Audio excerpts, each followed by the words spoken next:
2002 Mazda Protege. Today I'm going to replace the shocks on this car. I'm going to start with the rears, primarily because it has this panel, so it's a little bit longer. Not a whole lot, but also disconnected the battery, only because I like to keep the doors open and I don't want it to consume all that battery power. First thing we're going to do is remove the third brake light just by popping that off with a plastic pry bar. You can always use a screwdriver as well, but I protect it with a little bit of old rag or t-shirt just so you don't mar anything. To get this panel off, you're going to see these plastic fasteners here. Each one in the center has a little circle, and what you're going to be able to do is just lightly pull from the center first, and that's going to unlock the fastener, and then you'll be able to pull it out. If for any reason it's a little tight, you're just going to be, all you need to do is really reach under here, because the back of it is exposed, so you can just push that out if you need to. I'm going to take my plastic pry bar, start reaching around. There's just two here that snap in, and then you should be able to pull it back. It's a little tight because of the windshield, but you should be able to get that. Now the only thing here that's difficult, and especially with people with large hands, is of course there's the wiring harness for the actual brake light itself, and it can be really tight. So what you're going to have to do is do your best to pull it out without putting too much stress on the wire, and disconnecting the harness if necessary. So I've rotated this around, and you're going to see right here that there's the little harness. You're going to just pinch on that little tab and pull it right out. This will come right off. The rest is pretty simple. If you've never done this before, these are held in by some clips, but all you really need to do is just give it a firm push up to unclip the entire panel. If your car is older like mine is, and if you haven't really taken care of the plastic a lot, just be very careful about torquing it in a very specific place. If you need to, take two hands and apply pressure so it evens it out across the entire panel. Otherwise, sometimes these plastic panels can get really brittle, especially from the sun, and crack. But just lifting like that is all you'll need to do, and you'll feel it, and you're just going to work your way back to pull the panel off.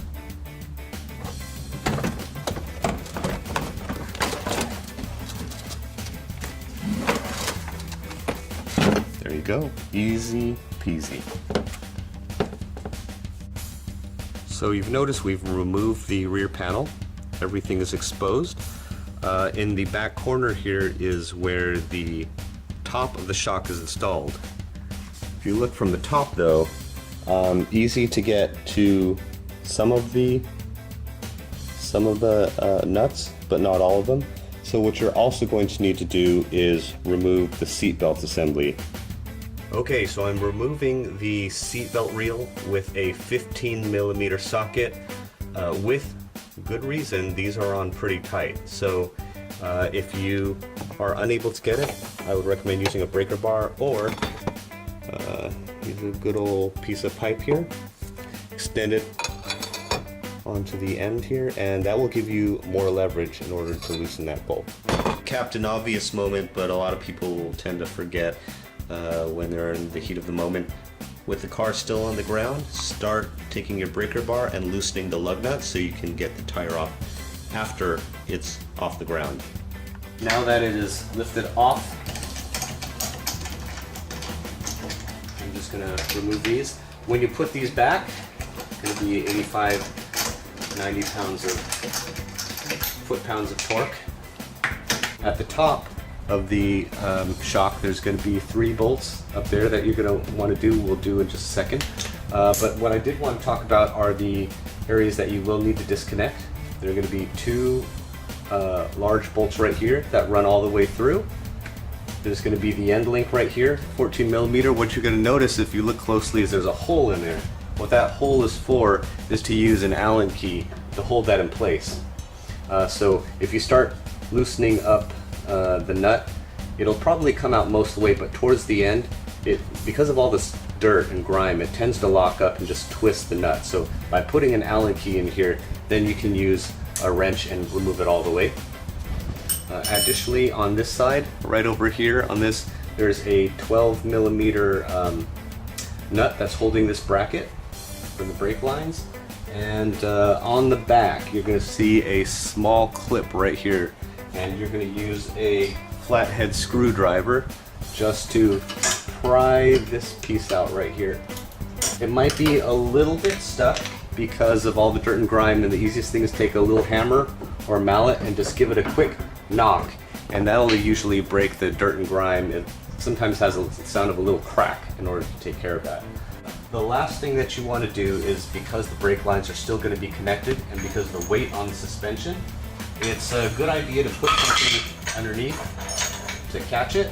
The jack itself is good because as you, not only is it going to hold the weight, the jack can assist you with lifting the entire suspension to help you get this up back into the wheel well.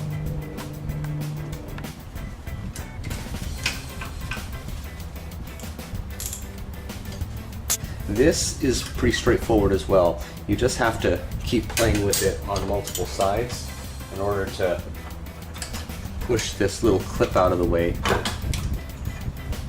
One thing that I would point out though is when you put it back, it might be really difficult to try and get this clip back in. Make sure you're looking really closely to ensure that the hexagon shaped brake line is perfectly in place, otherwise it's going to cause you a lot of headaches. So I'm just going to stick my Allen key in there to hold it in place, and I'm going to start removing the end link nut itself.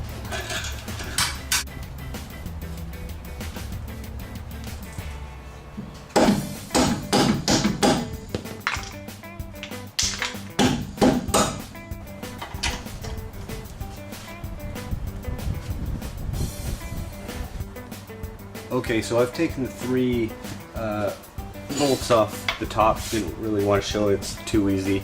It's going to take a little bit of elbow grease, but not difficult for those top ones. At the same time, while I was doing those, I still left 1 bolt in here just to keep this in place.